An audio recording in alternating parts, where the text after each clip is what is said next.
so much for joining me and Craig this Sunday afternoon. So we're the Layers of Design podcast. Before we begin, just a couple of things. This episode is being recorded, and if you want to stay updated, please go to the layersofdesign.online. And if you have any questions, you can ask them at the end of the episode. Once you sketch, you can tag us at layersofdesign_ on Instagram and use the hashtag #layersofsketches. And please connect with us on Instagram, Pinterest, or Twitter. And you can check out all of our episodes on Spotify, Apple Podcasts, Google Podcasts, and honestly, anywhere at all that you listen to podcasts. So welcome to the Sketch It Out episodes. This is a new series hosted by Layers of Design, and this is our third episode, which is really exciting. And today, as you all know, we are so pleased to have with us Craig Aquart. So just a couple things about Craig. He is one of the managing principals of MC Harry and Associates in Miami, Florida. He is the president of the South Florida National Organization of Minority Architects, which is SoFlo NOMA. So if you want to be a part of it, please check us out. And he began the Black Architects in the Making program in 2016. Above all, I have known Craig for a couple years now, and I just have to say he's a phenomenal mentor and leader. And honestly, I'm really, really honored to have him on this call with us. So welcome, Craig, and thank you so much for joining us.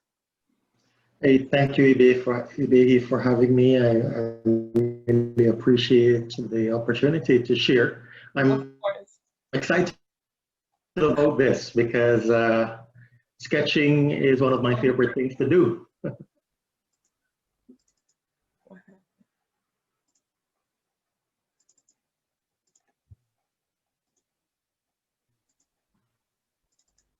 Hello? Yes, I'm here. I can hear you just fine.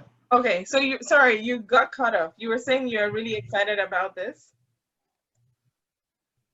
Oh, yes, I'm really excited about this particular podcast because sketching is one of my favorite things to do. And, sketching and talking is something that is natural for us architects to do. So I think it's an exciting thing, and I'm looking forward to it. Thank you. Okay, so right before we get into our conversation, I just wanted to ask you, what got you into architecture and design? Interestingly enough, I did not know too much about architecture until I was out of high school, actually. I was working with an engineering firm in Jamaica, and I was in the drawing room at that time. I actually worked with a geotechnical engineer at the time, and I was helping him preparing reports. And while I was in the drawing room doing my work, I saw a set of beautiful architectural drawings that came in. And I was fascinated by the rendering on the front of it. And so I asked the lead draftsman at the time who was handling the set, hey, who does these types of drawings? And he said in a kind of dismissive way, oh, those are just the architects, those guys dream and we, the engineers, make it a reality. And I looked at him instinctively right away and said, wow, if those guys are dreamers, then I want to dream. Then and there, I knew what I wanted to do. I applied at the Caribbean School of Architecture, and I was fortunate enough to be one of those accepted. Wow. What an interesting, that's so true. We are dreamers as architects and designers. So what would you say your passion is for the profession? Well, architecture is about people. And I believe without people, there'll be no need for architecture. We designed for people. We talk to people to see what they would like to see, and then we incorporate it. We design to aspire to greater things and to inspire people. So my passion is really about people, first and foremost, and about people getting to be their better selves. And architecture helps in that purpose. So, yeah. Wow. And honestly, I would say that just your thoughtfulness on always thinking about people and how people can be the better versions of themselves. I honestly think that that's one of the attributes that make you such a great mentor and a great leader. So I want to ask, why did you position yourself, or why do you position yourselves in roles that, you're a leader?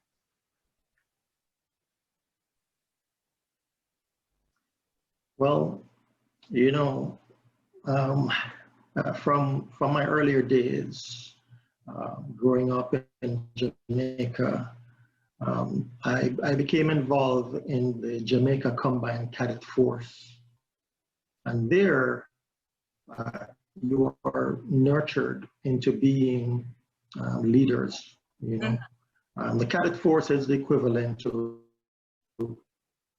the arts, and together as brothers at my old school, high school called Calabar High School. Um, and we were really a fraternity of brothers. We fought for each other. We were really, and I was kind of thrust into leadership at a very early age, when the leaders of the organization of the school pretty much graduated, and there was a vacuum left in leadership. And from ninth grade, I was then thrust into leadership to be in charge of, at that time, about 33 students in the cadet unit there. And then from there, it became something that I didn't necessarily position myself in leadership. If I see that there is a need for something to be done, then who else is better to do it? Who else is better to show the example? Who else is better to do it than you? So my, leadership, if you want to call it that, really is about getting things done and trying to be actively participating in the betterment of whatever organization or group that I'm a part of. And of course, I don't do any of this alone. I surround myself with great people. That is the secret of leadership. Surround yourself with excellent people with excellent ideas and listen. Shut up and listen for the most part, and to implement the good ideas that are generated around you. And so in every single organization that I'm a part of, I respect those who are help to make up that organization, and I listen and I give everybody their dues, and that's extremely important. If I'm successful at all, it is because I surround myself with successful people. Wow, that's really beautiful. So let's get started with our topic. So as everyone knows, our topic for today is Friends, Let's Talk. And I myself, I'm really intrigued as well to know why Craig went ahead to choose this topic and this building. So can you please tell us, your thought process in choosing the topic? Well, I think there's no secret that this nation, the United States, is really in a very precarious position. Let's put it that way. We are again at a position where a lot of the problems and issues of race, ethnicity, and really the lack of leadership in a lot of instances is coming to fore. We see people who are being killed as if it's hunting season on Black men and women throughout the United States, and that's not new. It's been happening for 400. Yet some of us will want to pretend as if, oh, what you're seeing is not really happening, and that you're exaggerating on the importance of recognizing our issues and then dealing with those issues. It takes leadership. It takes understanding for us to move forward. And I think if we don't talk about these issues, if we don't share our thoughts and our feelings with our friends and family members, then it goes on without being addressed, and it festers, and then it eventually break out on the surface, and you have no choice but now to act. So I think talking is important. Action is even more important, but it begins with talking and getting things out there for us to deal with them. So Yeah. that's why I chose the topic that we need to talk a little bit more. It's difficult, don't get me wrong. It's not a very easy thing to talk about, but it should be. If you're not perpetuating racism, Yeah. talk about it. If you mean me well, if I mean you well, why can't we talk about it? Because our intent is good. So if we don't talk about it, it means we have something to hide. If we don't talk about it, we have something to be ashamed of. And even if we do have something to be ashamed of, we need to first talk about it and get it out there, and then we see what are we going to do about it. So not just leave it at talk, but put some action behind that as well. So I'm a big proponent for that kind of resolution, and the building that we select today, I think address some of those issues in a representational way. Okay. Well, first of all, I completely agree with you that we do need to, there are issues that have been here for a long time. And this is something that we constantly need to talk about it so we can, propel and push people to act on it, because right now we're holding everybody accountable. And it's time for us to just start taking action and tackling these issues. So can you tell us a bit about this building and, what you like most about it? And we can start sketching as well. All right, so the building that I selected to sketch during this discussion is the Cathedral of Brasilia. And this was designed by Oscar Niemeyer, one of the greatest architects of our time. He just recently passed away in Brazil, and he was honored as one of our greatest minds in the architectural profession. This building is extremely elegant. It, I think, represents coming together, unity, to create something beautiful. It is very functional, and it represents the aspiration of a people. And I think it represents all of those things very well. And as a result, I thought, this should be also a very relatively easy building to sketch. But it does all of that and more. So yeah, I like this building a lot. Oh, so do you have any sketching tips for this particular building? Oh, well, I think in everything that you're sketching, you need to choose a focal point. You need to choose something that you'd like to highlight, and then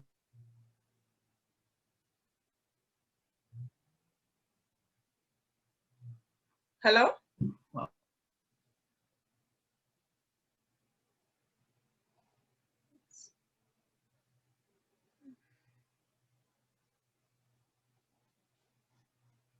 Hello?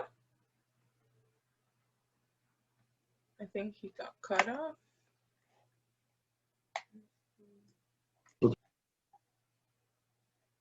Hey, can you hear me? Yes, I can hear you now. I can hear you just fine. Be very stable. I'm not too sure where I left off, but just to say that you want to choose something you'd like to focus on, concentrate on that, and then everything else become, subservient to that focus. Yeah.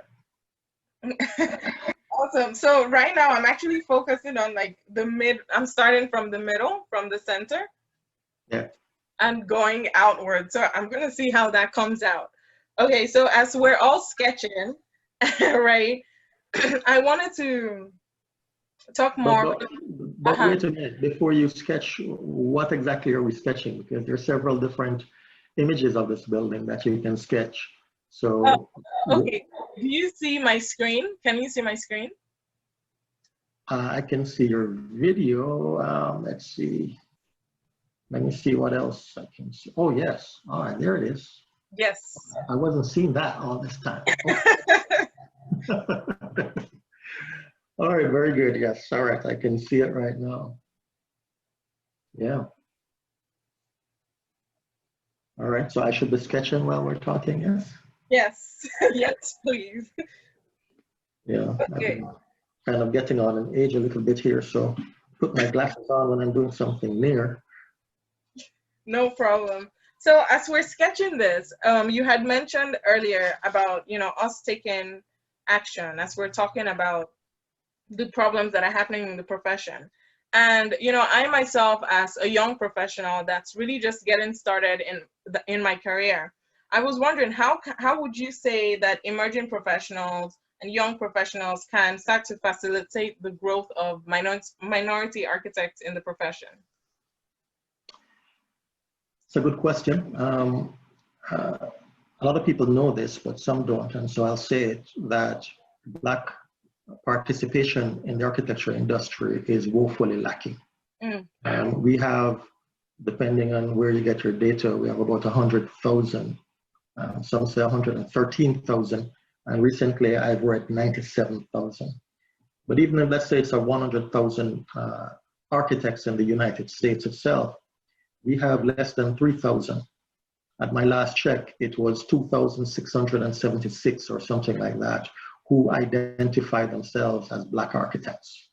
So as you can see, we're just under 3% of the population of architects. Yeah. Less than 1 in 33 architects are Black.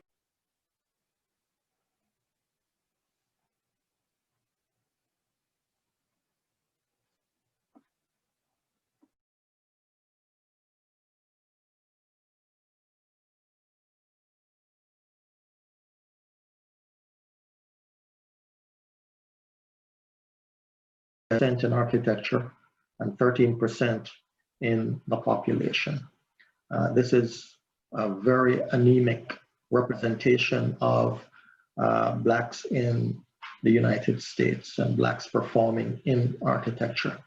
And if you think that number is terrible, then you will definitely have a problem with the next number I'll throw out there, which is there's actually less than 500 Black females who are registered architects in the profession. Less than 500. That is a massive problem because we know that the importance of Black Americans in our culture, the importance of Black Americans in music, in theater, in intellectually, in terms of being authors, in terms of dance, all of that, Black Americans contribute significantly to the culture that is recognized and revered around the world, called the culture of the United States. So if we don't have enough representation of Black talent within architecture, it tells me that the profession may very well be missing out on the creativity that Black people brings to various organizations that they're a part of. Various industries that are successful throughout the United States have a significant contribution from its Black citizens. And so are we missing out on something significant in architecture because we don't have enough representation? Having said that, there are some great Black architects who have contributed over the years, and they've done an excellent job. But what else could we have been benefiting from? The same thing is right back to this idea of, racism, and what it has denied this country over the years because of segregation, Jim Crow, enslavement, because of, redlining, all these things that the country has put in place to deprive its Black citizens of, it has in effect deprived itself of. And as a result, I think we are not as great as we could have been if we had allowed for the creativity and the talent of our citizens to flow naturally, Yeah. So as emerging professionals, Black emerging professionals in particular, you need to realize your importance. You need to realize that you have a contribution that is necessary to the development of the profession, for the betterment of the profession. Mm-hmm.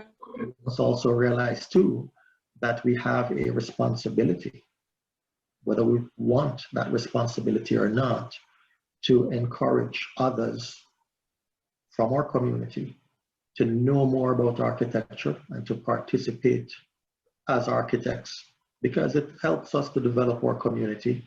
It gives us a seat around the table, and it contributes not only to the country being better, but our community being better and our family being better, and we ourselves as people to be better. Definitely, definitely. I completely agree. So, when you touched on community development, and I just wanted to find out, how do you think we can better design our communities to be more inclusive?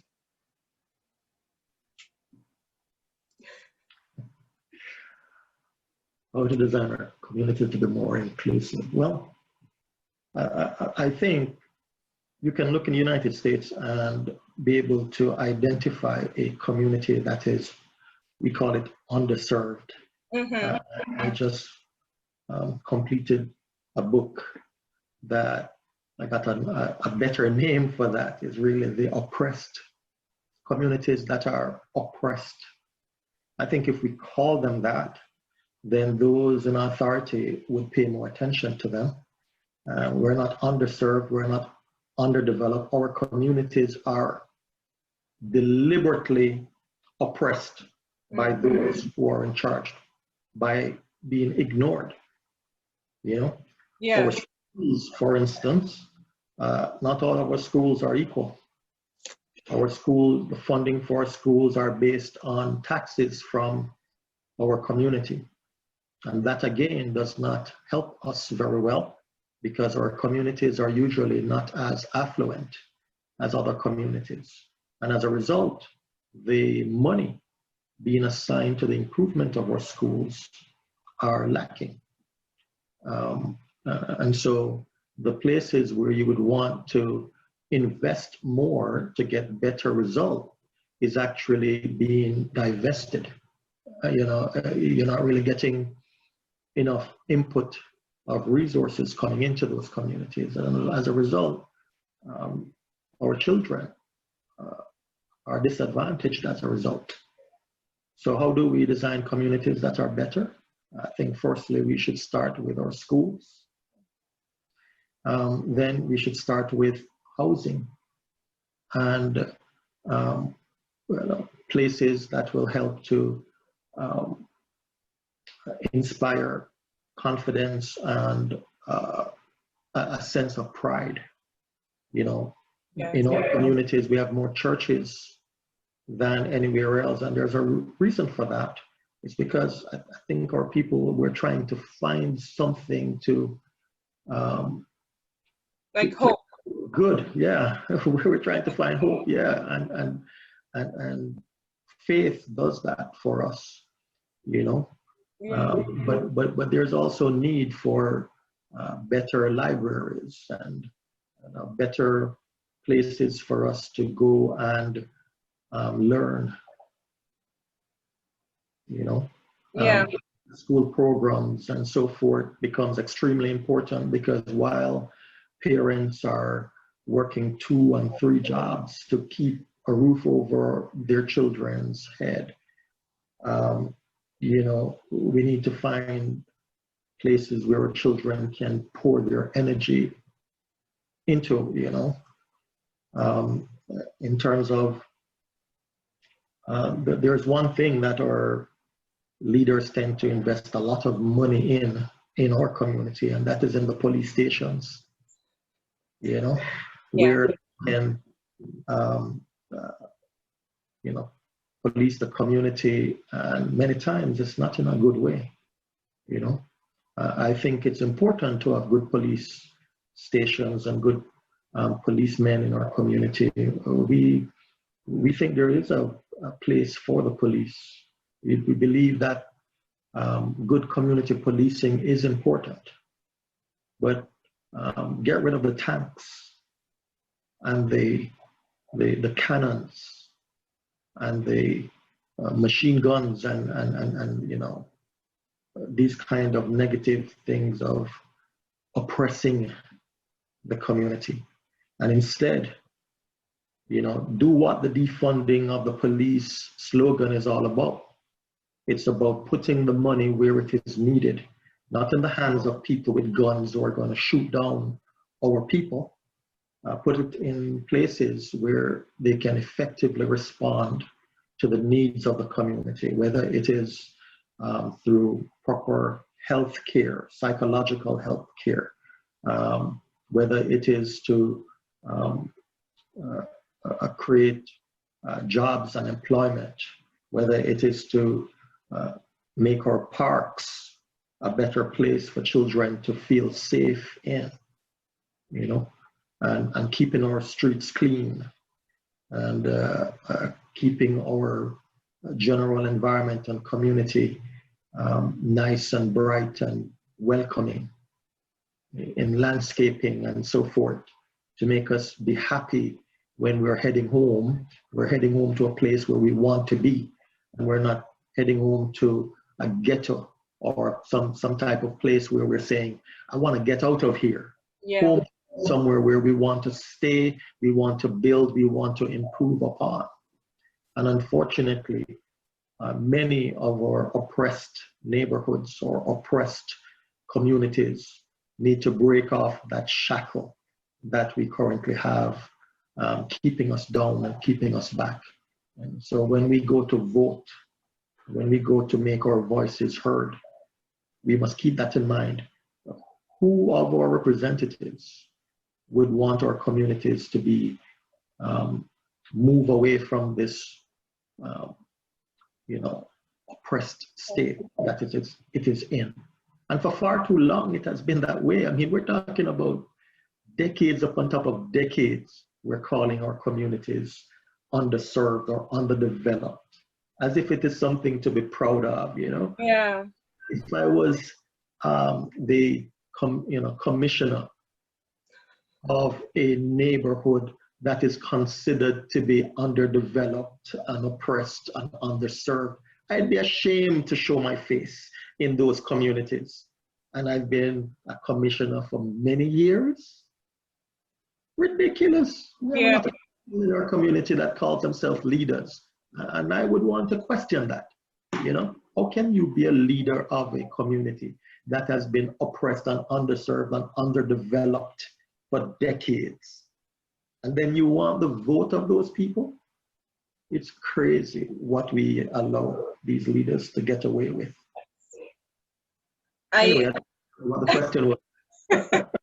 No, that's fine, because I completely agree, because I think, and the more people, you know, decide not to vote, or the more people decide to remain without an opinion, just to stand like in the middle ground to reduce conflict, I think that also, you know, puts flame, like that increases the negativity that keeps spreading, and it reduces, because once people remain silent, then nothing is going to be done about it. So I think this is really a chance for everyone to step up and really, you know, claim and speak on what they really truly believe in, to reduce our communities being oppressed and underserved. Yeah. And so speaking on children, because we started talking, you know, on children and on the youth, I want to talk a bit about, because I know we've had this discussion in our NOMA meetings, and talking about how we need to go into communities to tell the youth about architecture, because a lot of times the kids just don't know the profession even exists, right? Because they're not given that opportunity. And I know that you started the BAM, which is the Black Architects in the Making, in 2016. Can you tell us why and your goal with the BAM, what you hope to achieve, or what you are achieving with it, because it's a success already? Yeah. Well, just to give you a little background on that, the Black Architects in the Making program, or BAM as we affectionately call it, it comes out of a program from the American Institute of Architects Miami chapter, AIA Miami, that has a program called Architects in the Making. And that program has been about now for 13, going on 14 years. We have some great leaders in that program. You know, Humberto Ramos leads the program right now, and I co-chair that program with him, along with some other young leaders that are really showing great potential, you know, great volunteers.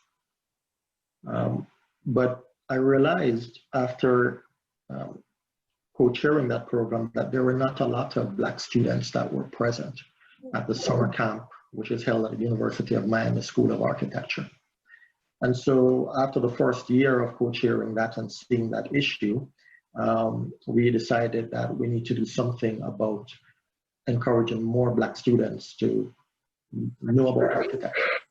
Hence the creation of the Black Architects in the Making program. And that program is co-chaired by Naomi Harrison.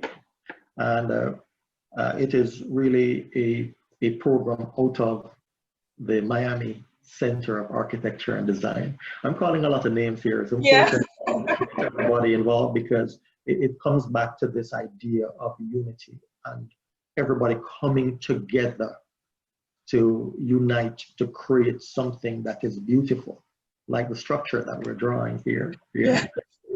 These columns coming together and all, you know, the canopy coming together to form something that is beautiful. So is the BAM program. So we really go into oppressed communities where children are somehow not getting the message about architecture and what architecture is, who's an architect, and why is it important to become an architect, you know?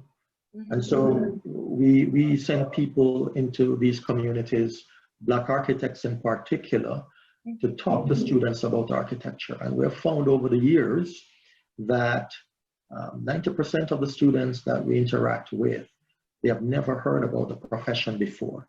Wow. And even though, you know, as people, we live in a house, we go to a school, our parents go to an office building, or we go to the restaurant, we go to the mall, we go to church, mosques, synagogues, and so forth. We somehow take architecture for granted because it's there, you know.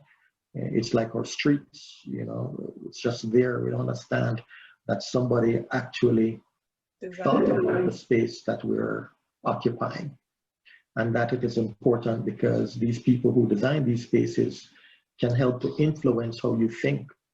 You know, the planners that design your community have a significant impact on how you view society. The built infrastructure is extremely important. And so that's what we do. You know, we go into these communities, we go into schools, after school programs, we go to churches, we go to anywhere that will have us. And we spend time presenting to these students what architecture is in a very fun and creative way. One of the things that we do in our first interaction is to design and build paper towers, where we give students, you know, 12 sheets of legal size paper. We buy tape from the dollar store, and we teach them about rolling paper or folding paper to make something structurally worthy, to make towers. And then we would show them some examples of other students who have done the very same thing. So the paper is kind of like, this is my budget, the paper and tape. And then they get 20 minutes to build the tower. And they also have to look at that as schedule, And then there is, of course, the testing. We do testing like, we put a weight on top of the tower to see if it's structurally sound, or, we go around and we shake the tables as if we're inducing an earthquake to see which tower will actually stand. And of course, we measure the height of the towers to see whose tower was actually the tallest. And it creates a lot of raucous and fun. And the children really enjoy that, and we enjoy it too as professionals, because every single group, is different. And we enjoy how the students interact. There are sometimes students are forced to go and sit in a class to learn about what is architecture, and we can see when they get in, they don't necessarily want to be here, but they're here because they're told to be here. And then when we're finished, they're like, hey, when is the next time that you guys can come back? Let's have some more of this fun. So we do that, and we really enjoy it. And we've reached in excess of 500 students. I think we're over 600 by now. We keep saying 500, but we're saying that now for about a year. I'm sure we're over 600. And the more that we talk to these students and open their minds to the possibility of a career in architecture, is the more we can see that little light turn on in their brains, to say, hey, look, never thought about this, but this is definitely a possibility. And we have now students who are in the design and senior high school, DASH. We have students who are at Miami-Dade College doing architecture. And we have students who are in middle and high school or being homeschooled, who are thinking about architecture when before they weren't thinking about it. So not only that, but the program has expanded. One of the volunteers who, while attending FIU as a student of architecture, he would volunteer to help us in the program. And he relocated, well, should I say, he returned to Orlando where he lived, and he started a BAM Orlando. So, and that's going really strong, very, very active, he has created a team again around him of very smart, very creative, very dedicated professionals that has started BAM Orlando there, and it's going very well. We're in conversation with professionals in Tallahassee, Donald over there to start a BAM Tallahassee. We're in conversation with Adam and Mark in Gainesville to start a BAM Gainesville. And of course, we're in conversation with Daphne over in Tampa to start a BAM Tampa. And of course, there's Jacksonville and so forth. There are many other cities who would like to start a program, and we encourage that, because all you're doing really is telling students about your passion and how you think that this is a great profession for them to really contribute to their community and their family and the country. And they are really excited about every single one of our workshops that we go to. The BAM program offers mentorship as well, not just going in and talking about architecture as a career, but how do you then mentor people who would like to do more? We have mentorship for college students. We currently mentor college students. We have young professionals, people who have just started in the profession. How do you guide those people to take the exams and to stay with it when it gets rough, when you're being challenged, and when you feel discouraged or frustrated? Where's that voice that will encourage you to say, look, I understand what you're going through. I went through something similar.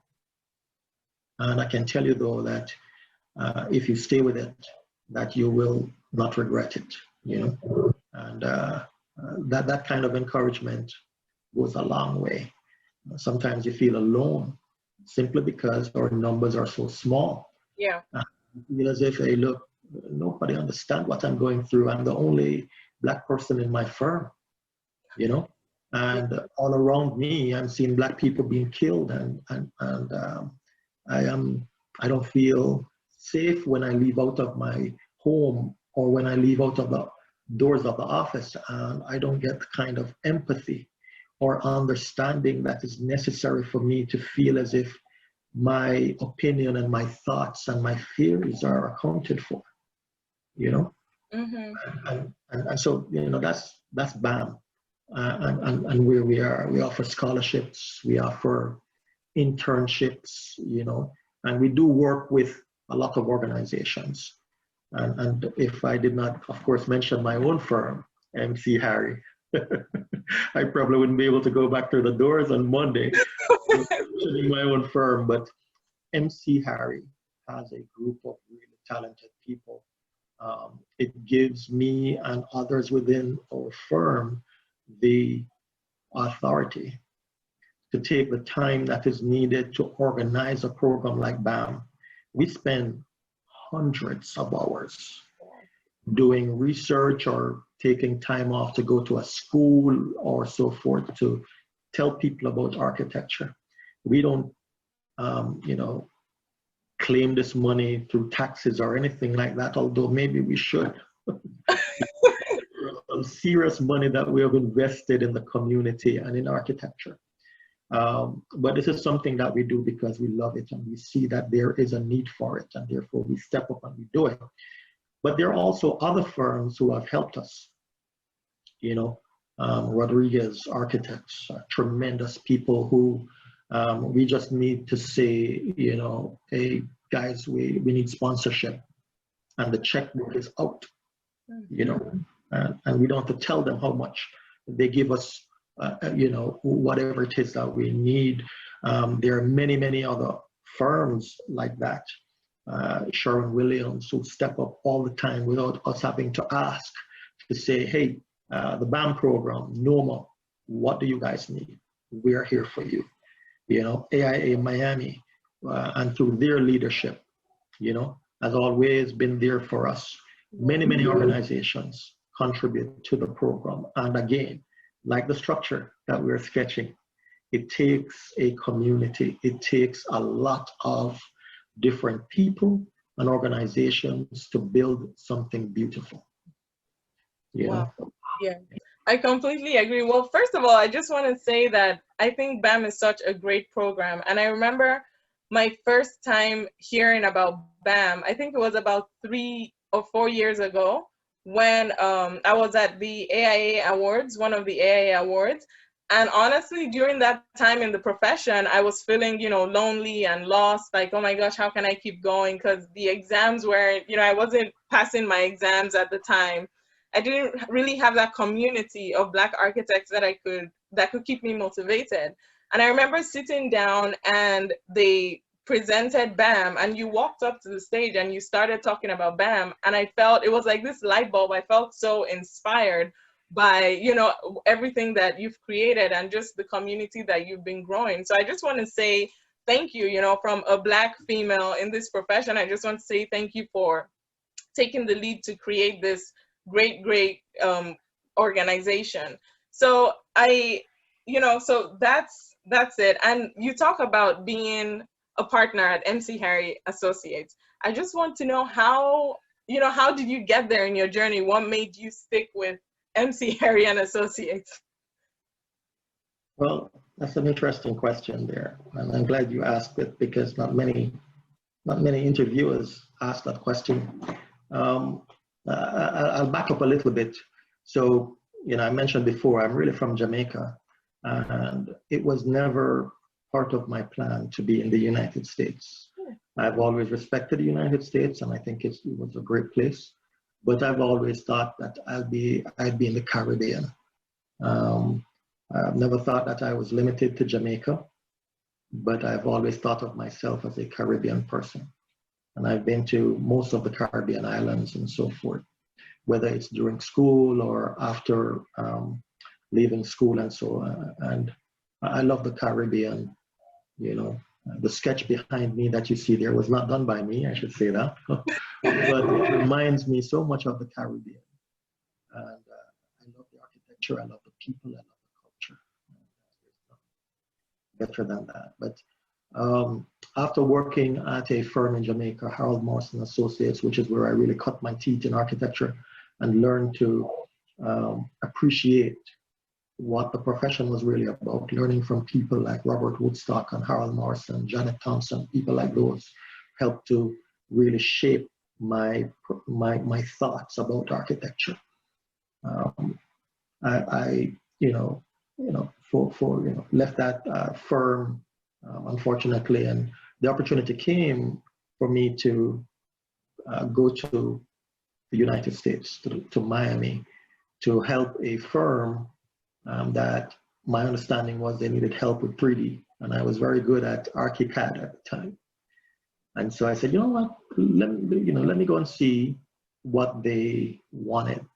So I was working with APEC Jamaica, and there was an APEC Miami. So I would get a project from APEC Miami, and I thought it was going to be about 3D. It didn't turn out to be about 3D, but to cut a long story short, what was one project ended up being several dozen projects, like 70 odd projects. And I was coming up and going down sometimes to do some field verification and stuff like that. But working primarily from Jamaica and being paid by my Jamaican firm, by the way. But anyway, after a while, I realized that this was going to be a long-term thing, and I told my employer at the time, hey, look, I have a young family, and I can't be, here and there. And so APEC Miami says, well, we're going to apply for your work permit. And that's how I came up to the United States. And I thought, okay, fine, I'll spend 3 years in the United States, gain some experience from a developed country, and come back to Jamaica and the Caribbean. And I'll then practice what I learned from this developed nation. Yeah. Anyway, I brought my family up, and the opportunities that the United States provided was tremendous. My kids started school, they liked it, and next thing I know, there was a second work permit and then citizenship. So all of that happened with pretty much APEC Miami and APEC Jamaica. I must mention John Martin and Richard Solomon from APEC Miami, who were great bosses, good friends. Leaving from Jamaica, I would be calling these guys Mr. Solomon, Mr. Martin, and they would say, Craig, I'm John, and I'll get used to a different type of culture, but it gets me to start feeling a part of.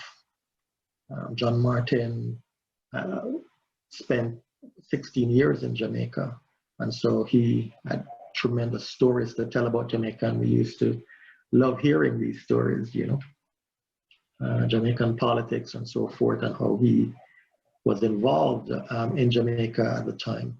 But he gave me a feeling of I belong, and I respected that. I really respected that about John. Then APEC Jamaica pretty much closed. Richard unfortunately passed away, and after a year or so, John closed the firm. And just across the corridor from APEC Jamaica was MC Harry. Wow. So I actually left, and I went to Jacksonville for a couple of months to a friend who had a firm in Jacksonville. And after finishing what I was doing there, I came back to Miami, and Jim Pearsall, one of the principals at the time, heard that I was back and he needed somebody to be out in the field. At that time, I was thinking at the time to go into construction instead of staying into architecture. And he offered me the opportunity to work on site, to be a field representative for one of the projects that we were doing at the time. And I thought that was excellent. It was doing both things that I wanted to do. Architecture in the sense that I was still part of an architecture firm, and I'm out in the field doing construction, coordinating with contractors and working with contractors to solve problems. And so I loved it. I spent 3 years out in the field building three, elementary schools for Miami-Dade County Public Schools, working with a great team of people at MC Harry and a great team of people on site. And after a while there, when the projects were finished, and by the way, I worked with Miami-Dade College doing the North Campus Science Building as well. Another wonderful experience with a great set of contractors there. When those work out in the field dried up, I moved back into the office and started doing what I was doing at APEC really, which is to work with higher education clients. And that was also pretty good. But all of that during that time, while I was a registered architect in Jamaica, I was not registered in the United States. Mm. And so, after every 5 years or so, I started itching for some type of academic rigor. And so I then decided to challenge myself and to do the AREs. And short story, I did the AREs within a year, passed all of them. Don't worry, they were terribly hard. I might make it seem easy, but it was not easy at all. Each time I would leave an exam, I'd feel as if I was T-boned by a truck. Oh, that's how terribly hard they were. Yeah. That's how they are. That's how they are. I'm sure a lot of you guys listening can relate to that. They are difficult. No matter how hard you study.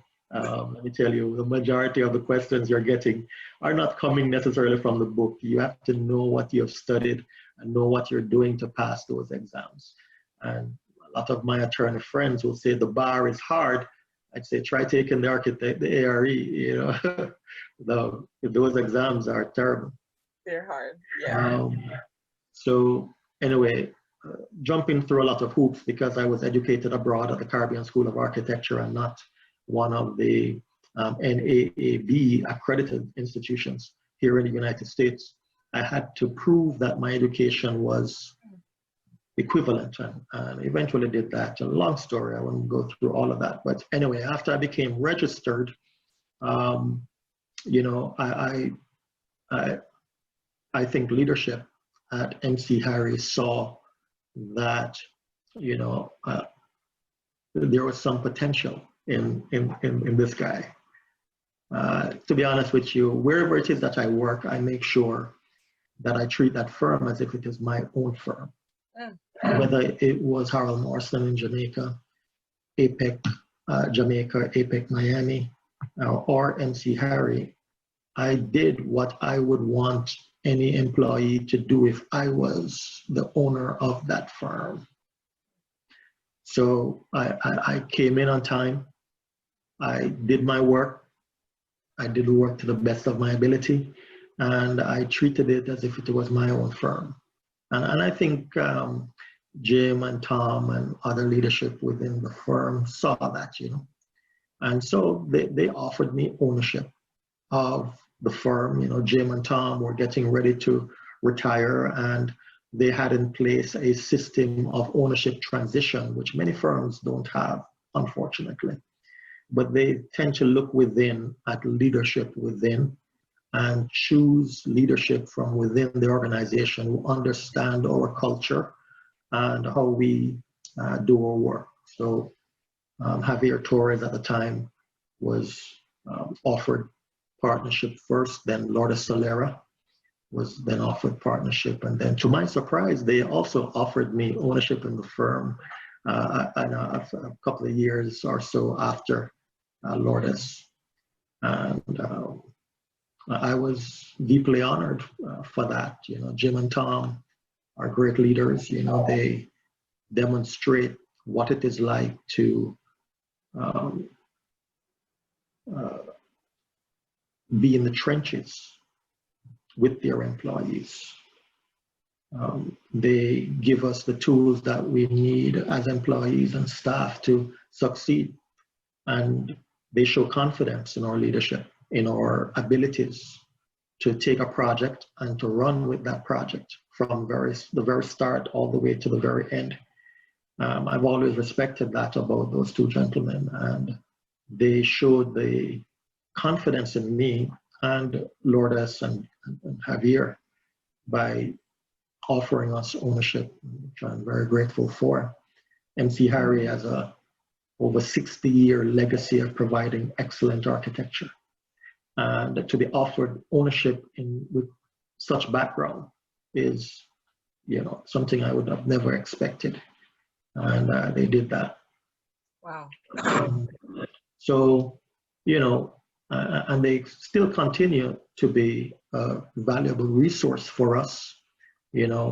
I've been a principal now for going on 7 years, and I can pick up the phone and call any of those gentlemen, and they're there for us if we need any type of advice or consultation or so forth. They're part of the family, and I think they will be until they're just not able to anymore. But great people. That's how I became a principal, because we had leadership at MC Harry that was able to offer opportunities to their staff because they were such great leaders. They created leaders. We have something at MC Harry that we say, we're training our replacement. We mean that. If we train the people who are part of our project team to lead, then they will lead. And we'll have more project managers, we'll have better projects, more satisfied clients, and so forth. So it's part of our culture. It's part of who we are. And Lourdes and I, who are the two principals of the firm, now Javier went to North Carolina and is doing great things in North Carolina. But Lourdes and I are now the two partners of MC Harry, and we continue the greatness that Milton Carlisle Harris started over 60 years ago, and Jim and Tom continued. Lourdes and I are now doing, and we're always looking within our ranks for leadership who we can then tap to invite to become owners, so they too can carry on the legacy that is MC Harry. Wow, that's a very inspiring story, and I think that really shows, what hard work and determination can do, and especially how, being a leader can really inspire other people to take the role and step up and be leaders themselves. So because I see that we've come to our hour, but before I start taking questions, I want to ask you, what have been your two biggest career influences? I'm not going to be able to finish my sketch here. My two biggest career influences. What do you mean? Expound on that while I sketch here. What do you mean? Okay, well, I mean, what are the two, it could be people or, two things that have really inspired, or two people that have really inspired and driven your career, have really propelled you forward?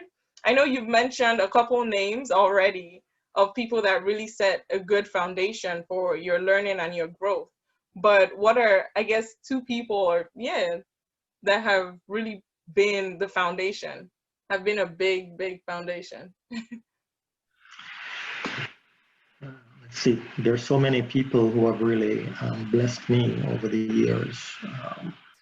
I don't think I can just mention two. I do know that I've had some great friends over the years, tremendous characters that have helped to mold, I think, who I ended up being. From being around parents that sacrificed for us as children. I'm from a relatively large family, 7 of us in our family, 7 children. My father worked hard every single day for us. My mother endured a whole lot, and she's still with us, and she's a tremendous inspiration for the entire family, because she put up with a lot to keep us together. And my parents instilled in us the importance of education. All of my siblings are now successful adults in their own right, doing great things. And all of that came through a mother with a third grade education, you know, great lady. So she's a tremendous influence on me. We used to attend 3 churches each Sunday, each weekend actually. Oh, wow. Church, we attend 2 churches on Sunday and so forth, participated in the youth activities and all of that there. So, you know, religion and Christianity played an important role, molding me and the example of Christ himself, not man, because we have seen a lot of man being just man and failing, but Christ and what Christ meant to us and the life that Christ led is extremely important in who I am today. And then growing up in school, you know, the friends that I came across, friends who would go to war literally with you, you know, great people, Joseph French, Robert Chin, Carlton Williams, Doug, all those guys are important molding factors in who I am today. Then when it came on to working directly after high school, you know, there's Carlton Hay, an engineer who was really very influential in directing me to be confident in whatever it is that I pursue as a career. You know, David Chung, those guys are great people. And then in school itself, you know, growing up with people like, you know, Sean Jones and Richard Pickard and Gregory Baugh, those guys who again would go to war with you, are just great influences. And then, you know, my wife, Patricia Carr, has endured a lot with me and is still enduring a lot with me. She has been very important to me and who I am today. And my kids, of course. Then there is John Martin and Richard Solomon, and then there is Jim Pearsall and Tom Carlson. So, you know, no man is an island, you know. No man stands alone. Each man's joy is joy to me, and each man's grief is my own. I was influenced by many people and continue to be influenced by people today, you know. All of these guys, you know, Lourdes, Daphne, Cheryl, all of these guys that are around me right now are important, and they form part of the support system that makes me who I am. Naomi Harrison, very important, right-hand person, there with me through thick and thin, fighting the battle of promoting architecture to make it more inclusive, more diverse. These are people that come and go in your life, you know, but you never forget them. Mm-hmm. Yeah. Definitely. Wow, thank you. It's, you know, it's such an important reminder that we are not an island. Like we need people. No man is an island on his own. So, right. So I want to take 2 questions. I see we have 2 questions.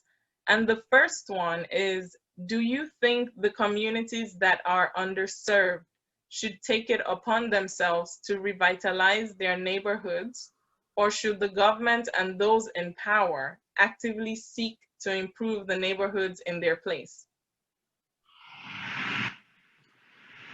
Interesting question. Look, again, like the structure that we're drawing, it takes more than just one entity to make a difference. Everybody has to contribute. Everybody has to play their role and their part. You know, the community can't expect to build a school on their own. The government has to step in. They're paying taxes for a reason. But we as people need to insist on what we want. You know, we're not begging anybody to be free. We're not begging anybody to love me.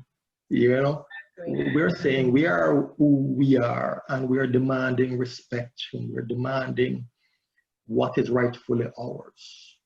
We're demanding justice for our people. We're demanding that our children be given a good education. And we're participating in that by voting and putting people in who will do these things when they're elected.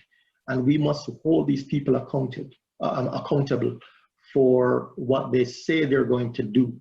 And if they don't do it, then we vote them out and we put somebody else in there who will do it. And we must be serious and purposeful about that. Action speaks louder than word. You know, you can promise that you're going to do a particular thing. If you don't do it, you must answer to that. You know, so yes, we as people, we must share in that responsibility of making our community what we want it to be, right? But it takes more than just us, you know. We have to rely on the systems that are in place.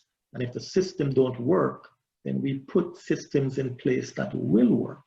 But ultimately it comes down to us and the actions that we take as a people. What do we insist on? You know, how do I hold myself accountable? You know, am I working as hard as I should work to make certain things a reality? Am I encouraging my children to do the right thing, to do their homework and to be diligent so that they can, you know, make an impact when it is time for them to make an impact, so forth, you know. And am I holding my friends also accountable for that kind of development and the kind of excellence that we're looking for? So to answer the question, yeah, you know, we are ultimately responsible for our communities, but don't fool yourself, you know, it's a collaborative situation, and we must play our part and take our role seriously. Wow, great answer. So the second question, which I think you already touched on it as the conversation progressed, but it is, do these programs have a reach in the communities that are underdeveloped, or do you have to reach out yourself to get the community interest? Well, that's a good question. When the AIM program, you know, it's happening for a decade, and we realized that still we did not have enough Black representation coming into the summer program. It was not because the word about the summer camp wasn't out there. It was out there. It was publicized to everybody on the same channels for everybody to learn about the program. But for some reason, the word was not getting into the community itself. And we realized that this deficit was there. And instead of just saying, okay, oh, well, what do we do? Instead, we said, you know, we are going to go into the community, into these communities, you know, like the extremities of your fingers, you know, all the blood needs to get to the end of your fingertips or they'll fall off. We decide that, hey, as Black architects, we're going to go into Black communities and we're going to tell students about architecture, not just go there and just throw the information down and say, take it or leave it, but we go in there with an attitude of, hey, look, we believe that we are among, we're in the presence of future greatness. There's some doctors and attorneys and some teachers and some policemen and some architects and engineers are here. And we want for you guys to know about that.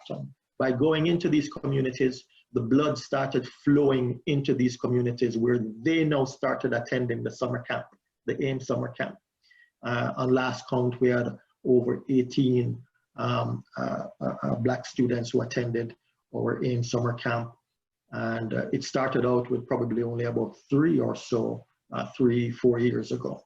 So we need to do our part as community architects, as citizen architects, to reach and to solve problems that we see. We're problem solvers, right? So if we see a problem in our community, we need to act and get it done. Wow. I completely agree. So I don't think we have any more questions. No, we do not. We don't have any more questions. But it seems like we've reached the end of our episode. So I just want to say, first of all, thank you so much, Craig, for joining us today. I really enjoyed having this conversation with you, and you touched on a lot of important points, as well as gave us so much great advice, and also gave us, a lot of things to go back and think about on how we can become more active to increase the representation in the architecture profession and just in general.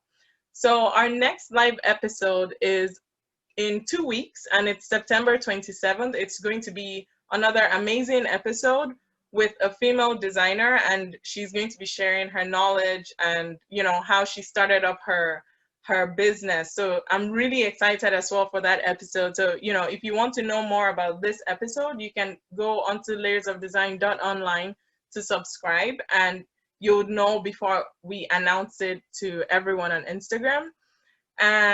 But yeah, so thank you again, everyone, for joining. Thank you so much, Craig. It was an honor and a pleasure to have you on here. And I can't wait to see your sketch. Well, I just rushed to finish up here because I saw that I was running out of time. But thank you so much for having me. I certainly enjoyed being here on the program. And this is my sketch. Can I go in and look? Let me turn off my background so that you can see this better.